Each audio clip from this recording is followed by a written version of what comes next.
الذين إذا أصابتهم مصيبة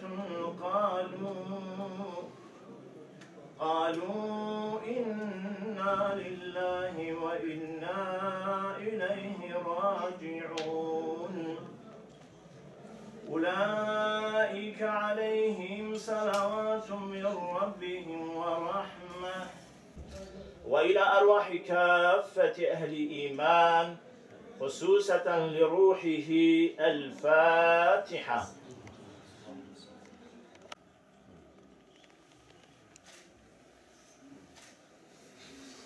باقي الله قد تعالى الصبر إلى متى إن شاء الله.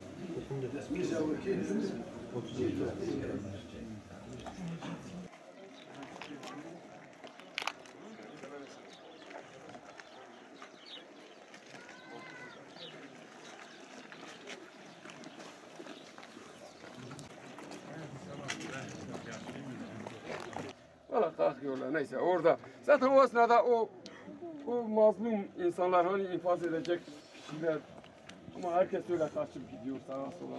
Arabasına biniyor. Şehit Mesih'in ve Şehit Melhamdülillah'ın kanının bereketiyle.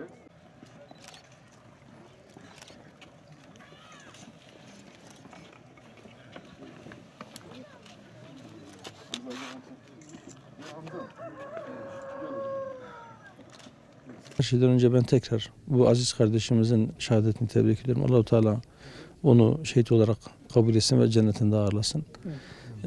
Bütün ailesine de sabrı cemil diliyorum.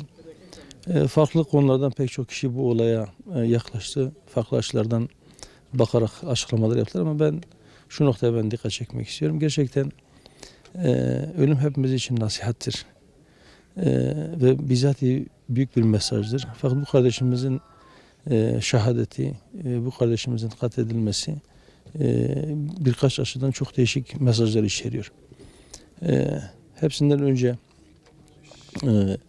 şunu belirtmek gerekir ki Sur gibi ölümün kol gezdiği bir yerden nispeten sükunet içerisinde sakin bir yer olan Mersin'e, Silifke'ye gitti.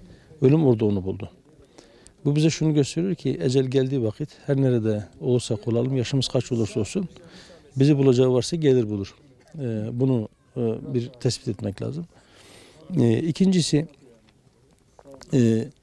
kendilerine Kürt hareketi diyen insanlar sadece Sur'da değil, sadece Cizre'de, Sulupi'de değil veya sadece başka biri de değil. Mersin'de de olsa yine gidip bir Kürdü bulup